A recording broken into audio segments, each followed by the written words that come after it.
ಸುಮಂತಿನ ಸಾವಿನ ಪ್ರಕರಣ ರೋಚಕ ತಿರುವನ್ನ ಪಡ್ಕೊಳ್ತಾ ಇರುವಂಥದ್ದು ಮಾತ್ರ ಅಲ್ಲ, ಈ ಒಂದು ಪ್ರಕರಣದಲ್ಲಿ ಇದುವರೆಗೂ ಕಾಣದಂತಹ ಒಂದು ಪ್ರಮುಖ ವ್ಯಕ್ತಿಯ ಎಂಟ್ರಿ ಆಗಿರುವಂಥದ್ದು. ಇದು ಪೊಲೀಸರ ತನಿಖೆಯಲ್ಲಿ ಕೂಡ ಪೊಲೀಸರಿಗೂ ಕೂಡ ಗೊತ್ತಿರುವಂತಹ ವಿಚಾರ. ಆದರೆ ಇದನ್ನು ಮರೆಮಾಚಲಾಗ್ತಾ ಇದೆ. ಏನು ಪ್ರಸಿದ್ಧ ಅವರು ಪತ್ರಕರ್ತ ಅಂತ ಹೇಳಿಕೊಂಡು ಈ ಒಂದು ಪ್ರಕರಣವನ್ನು ಕುಟುಂಬಸ್ಥರ ಕಾಲಬುಡಕ್ಕೆ ತಂದು ನಿಲ್ಲಿಸುವ ಉದ್ದೇಶವಾದರೂ ಏನು ಅನ್ನುವಂತಹ ಪ್ರಶ್ನೆ ಇವತ್ತು ಸಮಾಜದಲ್ಲಿ ಸಾರ್ವಜನಿಕ ವಲಯದಲ್ಲಿ ಹೆಚ್ಚಾಗಿ ಕೇಳ್ತಾ ಇರುವಂಥದ್ದು. ಸುಮಂತ್ ಕೇಸ್ ಪ್ರಕರಣದಲ್ಲಿ ಪ್ರಮುಖವಾದಂತಹ 2 ಅಪ್ಡೇಟ್ಗಳನ್ನು ಈ ಒಂದು ವಿಡಿಯೋದಲ್ಲಿ ನಿಮ್ಮ ಮುಂದೆ ತರುವಂತಹ ಪ್ರಯತ್ನವನ್ನು ಮಾಡ್ತೇನೆ. ಅದಕ್ಕೂ ಮೊದಲು ಈ ಒಂದು ವಿಡಿಯೋವನ್ನು ನೀವು ಮೊದಲನೇ ಬಾರಿ ವೀಕ್ಷಣೆ ಮಾಡ್ತಾ ಇದ್ದರೆ ಖಂಡಿತವಾಗಿಯೂ ಈ ಒಂದು ಚಾನಲನ್ನು ಸಬ್ಸ್ಕ್ರೈಬ್ ಮಾಡ್ಕೊಂಡು ನೋಡಿ. ಮಾತ್ರ ಅಲ್ಲ, ನಿರಂತರವಾಗಿ ಇಂತಹ ಅಪ್ಡೇಟ್ಗಳನ್ನು ನಿಮ್ಮ ಮುಂದೆ ತರುವಂತಹ ಪ್ರಯತ್ನಗಳನ್ನು ನಾವು ಮಾಡ್ತೀವಿ.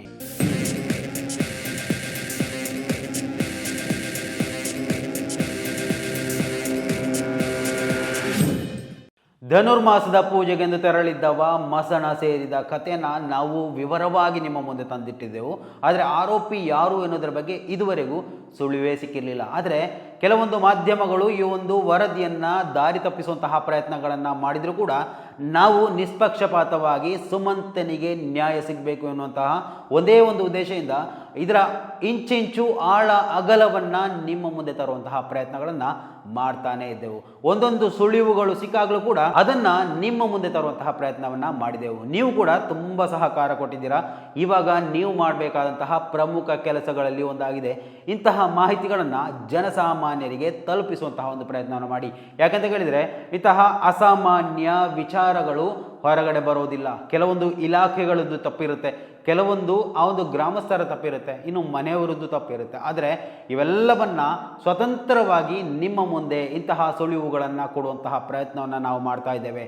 ಹಲವು ಮಾಹಿತಿಗಳು ನಮಗೆ ಲಭ್ಯವಾಗಿದ್ದರೂ ಕೂಡ ವಿಶ್ವಾಸಾರ್ಹವಾದಂತಹ ವಿಚಾರಗಳನ್ನೇ ನಿಮ್ಮ ಮುಂದೆ ತಂದು ನಿಮ್ಮ ವಿಶ್ವಾಸಾರ್ಹತೆಯನ್ನು ಮತ್ತೆ ಹೆಚ್ಚಿಸುವಂತಹ ಪ್ರಯತ್ನವನ್ನು ನಾವು ಮಾಡ್ತಾ ಇದ್ದೇವೆ. ನಿಮ್ಮ ಬೆಂಬಲ ಖಂಡಿತವಾಗಿಯೂ ಬೇಕಿದೆ. ಸೊ ಇವತ್ತು ಸುಮಂತ್ ಸಾವು ಕೊಲೆ ಪ್ರಕರಣದಲ್ಲಿ 2 ಪ್ರಮುಖ ಅಪ್ಡೇಟ್ಗಳು ಬಂದಿರುವಂಥದ್ದು. ಒಂದು, ಆ ಒಂದು ಪ್ರದೇಶದಲ್ಲಿ ಮುಸುಕುದಾರಿ ಓರ್ವ ಬೈಕ್ ಸವಾರ ಅತ್ಯಂತ ರಭಸವಾಗಿ ಈ ಒಂದು ಪ್ರದೇಶದಿಂದ ಅದೇ ಒಂದು ಬೆಳಿಗ್ಗೆ ಸಮಯದಲ್ಲಿ ಹೋಗಿರುವಂತಹ ವಿಚಾರವನ್ನು ಪಕ್ಕದ ಮನೆಯ ಲೋಕನಾಥ್ ಎನ್ನುವಂತಹ ವ್ಯಕ್ತಿ ಗಮನಿಸಿರುವಂಥದ್ದು. ಅಂದರೆ ಆ ಒಂದು ಗಮನಕ್ಕೆ ಬರುವ ಮೊದಲೇ ಅತ್ಯಂತ ರಭಸವಾಗಿ ಆ ಬೈಕಲ್ಲಿ ಹಾದು ಹೋಗಿತ್ತು. 5 ಗಂಟೆಯಿಂದ 5:30 ಹೊತ್ತಿಗೆ ಅಂತ ಅವರು ಖಂಡಿತವಾಗಿಯೂ ಈ ಒಂದು ವಿಚಾರದಲ್ಲಿ ಹೇಳ್ತಾರೆ. ಆದರೆ ಅವರನ್ನು ಕೂಡ ತನಿಖೆ ನಡೆಸಿದಂತಹ ಪೊಲೀಸರು ಯಾರ ಜೊತೆಗೂ ಮಾತಾಡಬಾರ್ದು, ಮಾಧ್ಯಮಕ್ಕೆ ನಿಮ್ಮ ಈ ಒಂದು ವರದಿಯನ್ನು ಕೊಡಬಾರ್ದು ಅಂತ ಸಲಹೆಯನ್ನು ಕೊಟ್ಟಿರುವಂಥದ್ದು ಮೇ ಬಿ ತನಿಖೆಯ ಭಾಗವಾಗಿ ಆಗಿರ್ಬೋದು. ಇನ್ನು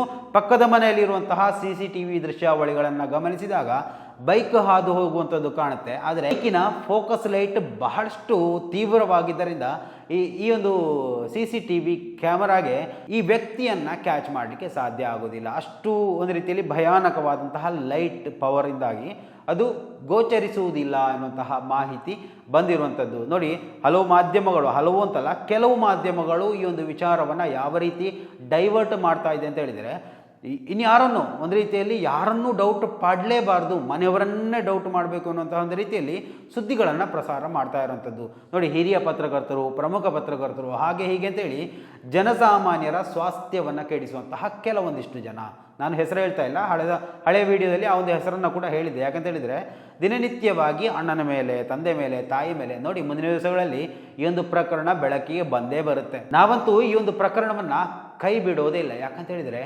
14 ವರ್ಷದ ಬಾಲಕ, ನೋಡಿ ನಾನು ಹಲವು ವಿಡಿಯೋಗಳಲ್ಲಿ ಆತನನ್ನು ಯುವಕ ಅಂತ ಸಂಬೋಧಿಸುವಂಥ ಸಂದರ್ಭದಲ್ಲಿ ಹಲವು ಕಮೆಂಟ್ಸ್ಗಳು ಬರುತ್ತೆ, ಆತ ಯುವಕ ಅಲ್ಲ, ಆತ ಬಾಲಕ ಅಂತ. ಎಲ್ಲವೂ ಗೊತ್ತಿರುವಂಥದ್ದು. ಆದರೆ ಈ ಒಂದು ಮಾತಿನ ಆ ಒಂದು ಭರದಲ್ಲಿ ಯುವಕ ಬಾಲಕ ಅನ್ನುವಂಥದ್ದು ಆ ಕಡೆ ಈ ಕಡೆ ಆಗುವಂಥದ್ದು. ಸೊ ಈ ಒಂದು 14 ವರ್ಷದ ಬಾಲಕ ನೋಡಿ ಅತ್ಯಂತ ಏನೋ ಆಗಬೇಕಾಗಿದ್ದಂತಹ ಅವರ ವ್ಯಕ್ತಿ, ಫ್ಯೂಚರಲ್ಲಿ ನಮ್ಮ ದೇಶ ಬಹಳಷ್ಟು ಒಂದು ರೀತಿಯಲ್ಲಿ ಹೆಗ್ಗಳಿಕೆಯಿಂದ ನೋಡಬೇಕಾದಂತಹ ವಿಜ್ಞಾನಿಗಳ ಪಟ್ಟಿಯಲ್ಲಿ ಬರಬೇಕಾದಂತಹ ಅವರ ವ್ಯಕ್ತಿಯನ್ನು ಈ ರೀತಿಯಾಗಿ ಮುಗಿಸಿದಂತಹ ಈ ಒಂದು ಸಮಾಜದಲ್ಲಿರುವಂತಹ ದುರುಳರನ್ನು ನಾವು ಹಾಗೆ ಬಿಡೋದಕ್ಕೆ ಹೋಗೋದಿಲ್ಲ. ಗಟ್ಟಿಯಾಗಿ ಧ್ವನಿ ಎತ್ತೀವಿ, ದಿನನಿತ್ಯ ಈ ಒಂದು ವಿಚಾರದಲ್ಲಿ ಧ್ವನಿ ಎತ್ತೀವಿ. ನಮಗೆ ನಿಮ್ಮ ಸಹಕಾರ ಮಾತ್ರ ಸಾಕು. ನೀವು ಈ ಒಂದು ವಿಚಾರಗಳನ್ನು ಇನ್ನಷ್ಟು ಜನರಿಗೆ ತಲುಪಿಸುವ ಒಂದು ವ್ಯವಸ್ಥೆಯನ್ನು ಮಾಡಿದರೆ ಸಾಕು. ದಿನನಿತ್ಯ ನಾವು ಈ ಒಂದು ಬಾಲಕನ ಪರವಾಗಿ ಗಟ್ಟಿಯಾಗಿ ಧ್ವನಿ ಎತ್ತೇವೆ. ಸೊ ಈ ಒಂದು ಪ್ರಕರಣದಲ್ಲಿ ಪ್ರಮುಖವಾಗಿ ಇವಾಗ ದೊರಕಲ್ಪಟ್ಟಂತಹ ಸಾಕ್ಷಿ ಅಂತ ಹೇಳಿದರೆ, ಲೋಕನಾಥ್ ಅವರು ತಮ್ಮ ಮನೆಯ ಮುಂಭಾಗದಲ್ಲಿ ನಿಂತಿದ್ದಂತಹ ಸಂದರ್ಭ. ಈ ಒಂದು ಸಂದರ್ಭದಲ್ಲಿ ಅತ್ಯಂತ ರಭಸವಾಗಿ ಒಂದು ಬೈಕ್ ಅಲ್ಲಿಂದ ಹಾದು ಹೋಗುತ್ತೆ.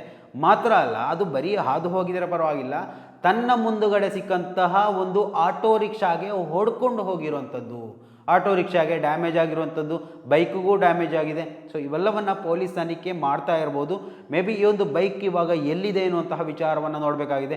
ಯಾವುದೇ CCTV ದೃಶ್ಯಾವಳಿಗಳಲ್ಲಿ ಸಿಗದಂತಹ ಆ ಬೈಕ್ ಯಾವುದು, ಅಥವಾ ಆ ಒಂದು ಆಟೋವನ್ನು ಕೂಡ ಪೊಲೀಸರು ತನಿಖೆ ಮಾಡಿರ್ಬೋದು. ಮುಂದಿನ ದಿವಸಗಳಲ್ಲಿ ಅದನ್ನು ಕೂಡ ಸಾಧ್ಯವಾದರೆ ನಿಮ್ಮ ಮುಂದೆ ತರುವಂತಹ ಪ್ರಯತ್ನವನ್ನು ನಾವು ಮಾಡ್ತೇವೆ. ಆಟೋ ರಿಕ್ಷಾಗೆ ಬಂದು ಹೊಡೆದಂತಹ ಸಂದರ್ಭದಲ್ಲಿ ಆ ಒಂದು ಬೈಕಲ್ಲಿ ಯಾವುದೋ ಒಂದು ರೀತಿಯ ಕಬ್ಬಿಣದ ರಾಡ್ ಇತ್ತು ಎನ್ನುವಂತಹ ವಿಚಾರವನ್ನು ಕೂಡ ಅಲ್ಲಿ ಪ್ರಸ್ತಾಪ ಮಾಡಲಾಗುತ್ತೆ. ಇದು ಯಾರು ಹೇಳಿದರು, ಏನು ಎತ್ತ ಅನ್ನೋದ್ರ ಬಗ್ಗೆ ಮಾಹಿತಿ ಇಲ್ಲ.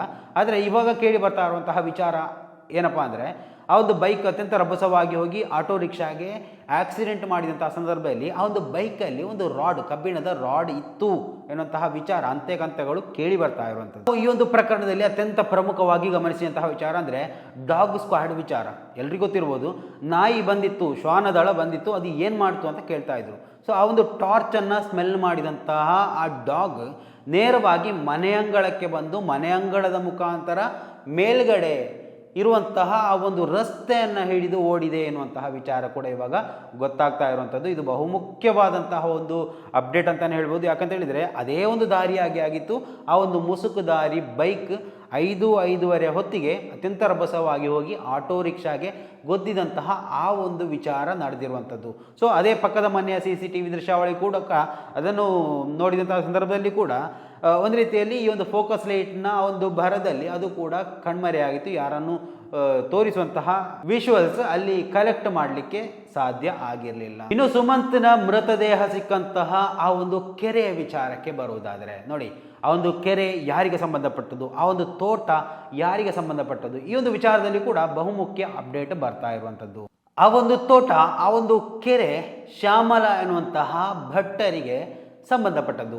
ಅಂದರೆ ಆ ಒಂದು ಭಟ್ಟರ ಮನೆ ಈ ಒಂದು ಪ್ರಕರಣದಲ್ಲಿ ಎಲ್ಲೂ ಗುರುತಿಸ್ಕೊಂಡಿರಲಿಲ್ಲ. ಆದರೆ ಇವಾಗ ಅದು ಕೂಡ ಈ ಒಂದು ಪ್ರಕರಣದಲ್ಲಿ ಗುರುತಿಸಲಿಕ್ಕೆ ಸಾಧ್ಯ ಆಗ್ತಾ ಇರುವಂಥದ್ದು. ಆ ಒಂದು ಮನೆಯಲ್ಲಿರುವಂತಹ ಶ್ಯಾಮಲ ಎನ್ನುವಂತಹ ಮಹಿಳೆ ಕೂಡ ಪ್ರತಿಕ್ರಿಯೆ ಕೊಟ್ಟಿರುವಂತಹ ವಿಚಾರವನ್ನು ನೀವೆಲ್ಲ ಸೋಷಿಯಲ್ ಮೀಡಿಯಾದಲ್ಲಿ ಗಮನಿಸಿರ್ಬೋದು. ಆ ಒಂದು ಅಂಶವನ್ನು ಕೂಡ ಈ ಒಂದು ವಿಡಿಯೋದಲ್ಲಿ ಆ್ಯಡ್ ಮಾಡುವಂತಹ ಒಂದು ಪ್ರಯತ್ನವನ್ನು ಮಾಡ್ತೇನೆ. ಸುಮಂತನ ಕೊಲೆ ನಡೆದ ದಿವಸ ಅಥವಾ ಆತನನ್ನು ಆ ಒಂದು ಕೆರೆಯಲ್ಲಿ ಸಿಕ್ಕ ದಿವಸ ಶ್ಯಾಮಲ ಎನ್ನುವಂತಹ ಮಹಿಳೆ ತನ್ನದೇ ಮನೆಯಲ್ಲಿ ಯೋಗ ಮಾಡ್ತಾ ಇದ್ರು.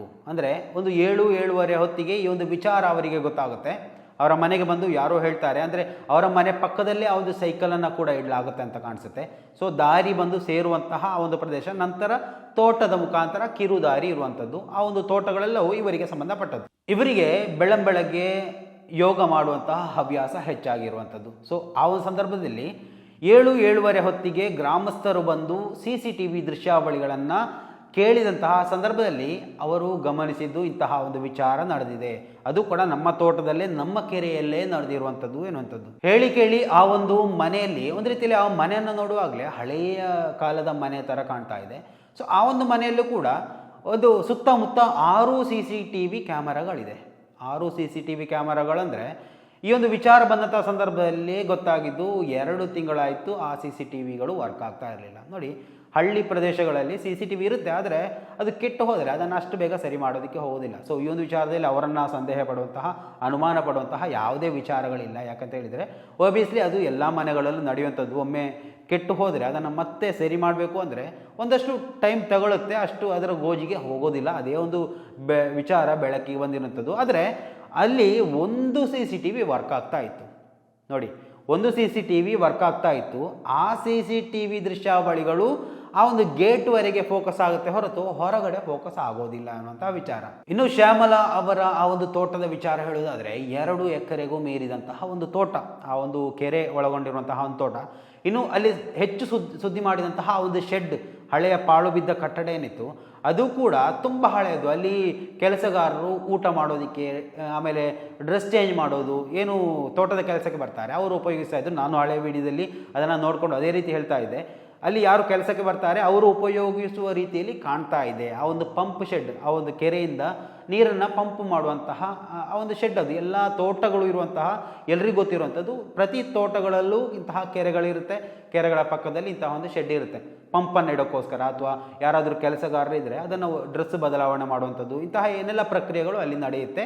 ಸೊ ಆ ಒಂದು ಕಾರಣಕ್ಕೆ ಆ ಒಂದು ಶೆಡ್ ಒಂದು ರೀತಿಯಲ್ಲಿ ಪಾಳು ಬಿದ್ದ ರೀತಿಯಲ್ಲಿ ಇರುತ್ತೆ, ಅದನ್ನು ಇಂಪ್ರೂವ್ಮೆಂಟ್ ಮಾಡೋದಕ್ಕೆ ಯಾರು ಕೂಡ ಹೋಗೋದಿಲ್ಲ. ಆ ಒಂದು ಕೆರೆಯಲ್ಲಿ ಒಂದು ಟಾರ್ಚ್ ಮತ್ತು ಒಂದು ಕತ್ತಿ ಪತ್ತೆ ಆಗಿತ್ತು. ಸೊ ಟಾರ್ಚ್ ಒಬ್ವಿಯಸ್ಲಿ ಅದು ಸುಮಂತನದ್ದು ಅಂತ ಗೊತ್ತಿತ್ತು. ಆ ಒಂದು ಕತ್ತಿಯ ವಿಚಾರದಲ್ಲಿ ದೊಡ್ಡ ಅನುಮಾನಗಳು ಬಂದಿತ್ತು. ಆಮೇಲೆ ಆ ಒಂದು ಕತ್ತಿಯ ವಿಚಾರ ಕೂಡ ಗೊತ್ತಾಯಿತು, ಅದು 5-6 ತಿಂಗಳು ಹಳೆಯದ್ದು. ಅಂದರೆ 5-6 ತಿಂಗಳು ಮೊದಲು ಆ ಒಂದು ಕೆರೆಗೆ ಬಿದ್ದು ಹೋಗಿತ್ತು ಅದು ಕೆಲಸ ಮಾಡುವಂಥ ಸಂದರ್ಭದಲ್ಲಿ. ಸೊ ಆ ಒಂದು ಕಾರಣಕ್ಕೆ ಅದು 5-6 ತಿಂಗಳು ಹಳೆಯದ್ದು ಅಂತ ಆ ಒಂದು ತೋಟದ ಮಾಲೀಕರೇ ಸ್ವತಃ ಹೇಳ್ತಾ ಇರುವಂಥದ್ದು. ಇನ್ನೂ ಬಲು ಮುಖ್ಯವಾಗಿ ಕೇಳಿ ಬಂದಿದ್ದಂತಹ ವಿಚಾರ ಏನಪ್ಪ ಅಂದರೆ, ಅಲ್ಲಿ ಸುತ್ತಮುತ್ತಲಿರುವಂತಹ ನಾಯಿಗಳಿರ್ಬೋದು, ಅಥವಾ ಅಲ್ಲಿ ಏನಾದರೂ ಕಳ್ಳರ ಶಂಕೆ ಇದೆಯಾ, ಅಥವಾ ಅಲ್ಲಿನ ಕೆಲಸಗಾರರ ಬಗ್ಗೆ ಏನಾದರೂ ಆ ರೀತಿಯಾಗಿ ಅಸಂಬದ್ಧವಾಗಿ ಏನು ವಿಚಾರಗಳು ಕೇಳ್ತಾ ಇದೆಯಾ ಅಂತ ಪ್ರಶ್ನೆಯನ್ನು ಕೇಳಿದಂಥ ಸಂದರ್ಭದಲ್ಲಿ ಆ ಒಂದು ತೋಟದ ಮಾಲಕಿ ಶ್ಯಾಮಲಾ ಭಟ್ ಅವರು ವಿವರಿಸುವಂಥದ್ದು, ಇಲ್ಲಿ ಇದುವರೆಗೂ ಅಂತಹ ಯಾವುದೇ ಅಚಾತುರ್ಯಗಳು, ಅಂತಹ ಅಹಿತಕರ ಘಟನೆಗಳು ನಡೆದಿಲ್ಲ. ತೋಟದಲ್ಲಿ ಕಳ್ಳರ ಹಾವಳಿ ಆಗಲಿ, ಕಾಡು ಪ್ರಾಣಿಗಳ ಹಾವಳಿಗಳು ಇದ್ಯಾವುದು ಇದುವರೆಗೂ ಇಷ್ಟು ವರ್ಷಗಳಲ್ಲಿ ನಾವು ಕೇಳದಂಥದ್ದು. ಮಾತ್ರ ಅಲ್ಲ, ಆ ಒಂದು ಸಂದರ್ಭದಲ್ಲಿ ಅಸಾಮಾನ್ಯವಾಗಿ ಯಾವುದೇ ನಮ್ಮ ನಾಯಿಗಳಿರ್ಬೋದು, ಸುತ್ತಮುತ್ತಲಿನ ನಾಯಿಗಳು ಒಂದು ರೀತಿಯಲ್ಲಿ ಏನೋ ಒಂದು ಹೊಸತನ್ನು ನೋಡಿ ಬೊಗಳುವಂಥದ್ದು ಗಮನಿಸ್ಬೋದು. ಸೊ ಸಾಮಾನ್ಯವಾಗಿ ಬೊಗಳುವಂಥದ್ದಲ್ಲ, ಅಸಾಮಾನ್ಯವಾಗಿ ಏನಾದರೂ ಕಂಡು ಬೊಗಳುವಂತಹ ವಿಚಾರಗಳು ನಾಯಿಗಳು ಇದ್ದ ಮನೆಯವರಿಗೆ ಗೊತ್ತಿರ್ಬೋದು. ಸೊ ಅಂತಹದೇ ಯಾವುದೇ ಪ್ರಕ್ರಿಯೆಗಳು ನಡೆದಿಲ್ಲ. ಟೋಟಲಿ ಈ ಒಂದು ಪ್ರಕರಣ ಮತ್ತು ನಿಗೂಢ ಆಗುವಂತಹ ಹೇಳಿಕೆಗಳೇ ಎಲ್ಲರಿಂದಲೂ ಗೊತ್ತಾಗ್ತಾ ಇರುವಂಥದ್ದು. ಇನ್ನು ಆ ಒಂದು ತೋಟದ ಮಾಲೀಕರು ಮತ್ತು ಆ ಒಂದು ಕೆರೆಯ ವಿಚಾರಕ್ಕೆ ಸಂಬಂಧಪಟ್ಟು ಯಾರೂ ಕೂಡ ಮಾತಾಡಿಸಿರಲಿಲ್ಲ.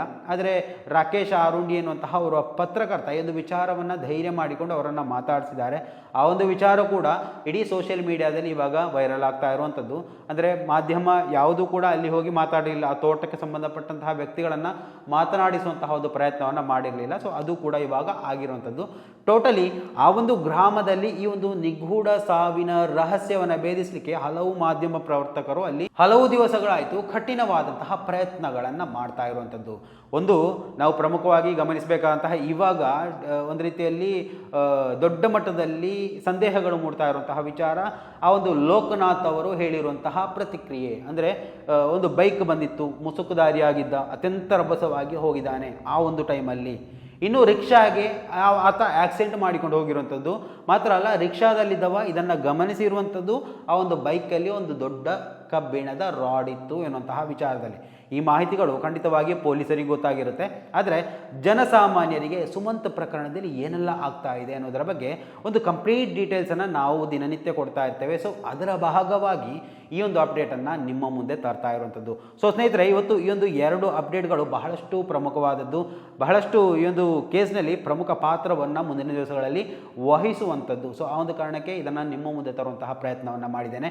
ನಿನ್ನೆ ದಿವಸ ಕೂಡ ಇದಕ್ಕೆ ಸಂಬಂಧಪಟ್ಟಂತಹ ಸಣ್ಣ ವಿಚಾರವನ್ನು ನಿಮ್ಮ ಮುಂದೆ ತಂದಿದೆ, ಆದರೆ ಕಂಪ್ಲೀಟ್ ಎಕ್ಸ್ಪ್ಲನೇಷನ್ ಅದರಲ್ಲಿ ಇರಲಿಲ್ಲ. ಇವತ್ತು ಆ ಒಂದು ವಿಚಾರಕ್ಕೆ ಅಂದರೆ ಮುಸುಕುದಾರಿ ವ್ಯಕ್ತಿ, ಆತನ ಬೈಕ್, ಆಮೇಲೆ ಈ ಒಂದು ಸ್ಥಳಕ್ಕೆ ಸಂಬಂಧಪಟ್ಟಂತಹ ಆ ಒಂದು ಮಾಲಕರು, ಅವರ ವಿಚಾರಗಳು ಎಲ್ಲವನ್ನ ಕಂಪ್ಲೀಟಾಗಿ ವಿವರಿಸಿದ್ದೇನೆ ಅಂತ ಅನ್ಕೋತೀನಿ. ಅರ್ಥ ಆಗಿದರೆ ಖಂಡಿತವಾಗಿಯೂ ನಿಮ್ಮ ಅಭಿಪ್ರಾಯಗಳನ್ನು ಕಮೆಂಟ್ ಮಾಡಿ, ಅಥವಾ ಏನಾದರೂ ಸಂದೇಹಗಳು, ಅನುಮಾನಗಳು ಈ ಒಂದು ವಿಡಿಯೋದಲ್ಲಿ ನಿಮಗೆ ಮೂಡಿದರೆ ಅದನ್ನು ಕೂಡ ಈ ಒಂದು ಕಮೆಂಟ್ ಮುಖಾಂತರ ನಿಮಗೆ ಖಂಡಿತವಾಗಿ ಕೇಳ್ಬೋದು. ಮುಂದಿನ ದಿವಸಗಳಲ್ಲಿ ಅದರ ಬಗ್ಗೆ ಕೂಡ ಕ್ಲಾರಿಟಿ ಎಕ್ಸ್ಪ್ಲನೇಷನ್ ಕೊಡುವಂತಹ ವಿಡಿಯೋನ ಖಂಡಿತವಾಗಿ ಮಾಡ್ತೇವೆ. ಸೊ ಸ್ನೇಹಿತರೆ, ಈ ಒಂದು ವಿಚಾರದಲ್ಲಿ ನಿಮ್ಮ ಅಭಿಪ್ರಾಯಗಳನ್ನು ಕಮೆಂಟ್ ಮಾಡಿ. ಮುಂದಿನ ಮಾಹಿತಿಯೊಂದಿಗೆ ಮತ್ತೆ ಭೇಟಿಯಾಗೋಣ. ಅಲ್ಲಿವರೆಗೂ ನಮಸ್ಕಾರ.